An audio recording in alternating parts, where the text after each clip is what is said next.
Let's just fucking do it, yeah. Okay. So David Chinese Democracy coming out on Sunday, 4-star review in Rolling Stone that you gave it. You think it lives up to the hype? I didn't think of it as hype. I listened to it as a record that I didn't really know that much about. I'd heard a few leaked songs like a lot of people, but I basically listened to it as a new record by a guy that sort of puzzles me, but that I respect a great deal and think that, he's got a lot of ambition, and I wanted to see if the ambition, had any sense or power to it. I didn't think of it as hype. It's people have been waiting for this thing for so long that the hype is kind of pointless. The hype disappeared about 10 years ago. Now, Axl is the only original member of the band left. Do you think fans of the Appetite era, of the Appetite lineup, are going to be disappointed by what they hear? It's definitely a different take on the Guns N' Roses approach. Well, it's the Guns N' Roses that he hears in his head. The fact that the rest of the guys aren't there, did they jump or were they pushed?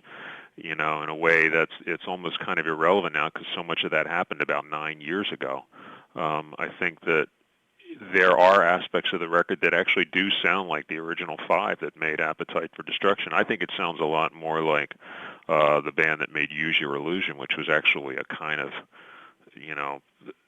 that band was kind of almost unhinged already at that point. And it's all over the place, but I think he's the kind of songwriter and the kind of band leader who is all over the place. It's an audacious record.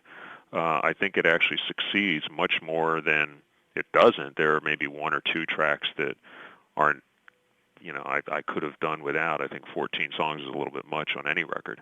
But I found that after listening to it, I listened to it a good dozen times before I even started writing.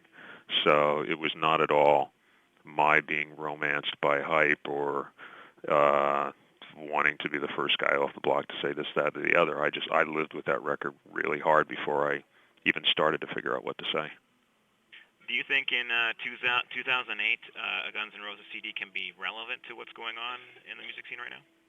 I don't really give a shit about relevance. I don't think that's the question. The question is, do you like it? Do you enjoy it? Does it get you off? Relevance is something that you look at in retrospect. People heard Exile on Main Street in 1972, and they said it sounded like crap. Meanwhile, 30 years later, people think of it as a holy grail. This is the essence of rock and roll. In 1972, everybody thought the production on it was terrible. So I think you don't know the relevance until you live with it for a while and you decide whether it actually has any legs or not. I don't know what the relevance is. All I know is that when I listen to it, I really enjoy it, and I get off on a lot of the real hard rockin' aspects of it, and I really like the ambition of it.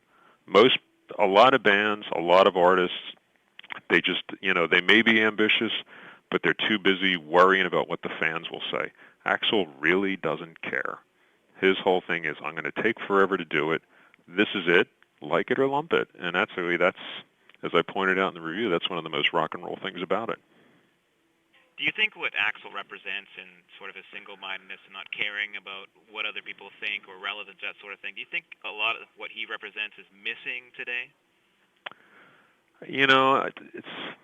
I think that, it's like the Wild West out there. Nobody knows where any of this is going. Between the technology, between record sales, between the economy, everything is just life is one giant question mark. And I think it's an even bigger question mark if you're a songwriter, if you're a recording artist. Obviously he's got a lot of money to lie back on and do what he wants. But there is I think there is a lot of fear out there. And the one thing that is not on this record is fear. He was determined to do it his way for as long as it took.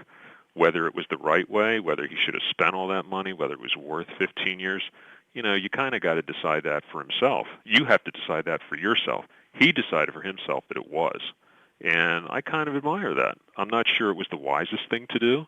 I probably wouldn't have done it, but I'm fascinated that he did, and I'm fascinated by the fact that the record, to me, was as intriguing and exciting in a lot of places as it was, because it could have been a complete ungodly, ego-derailed mess, and I don't think it is.